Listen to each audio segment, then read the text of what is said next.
Salutare! Astăzi vă prezint un old school, un șeptar. Vreau neapărat să vă arăt în ce hal e lacul. O să-i facem un polish integral, să o readucem la viață. Deci toată e zgâriată, mătuită, ce vreți voi. Foarte zgâriată. Să vedem ce putem face. Vrem să o readucem la viață. Să-i mai dăm o șansă de supraviețuire. Deci toată e dezastru. Deci dezastru. Uitați-vă ce zgâriată e. Aici e mătuită la maxim, sper să se vadă.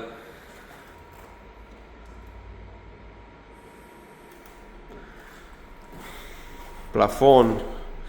Tot. Uitați-vă cum arată. Uitați-vă, vă rog eu frumos. S-au bătut aici măți, animale, câini, tot ce vreți, tigrilei.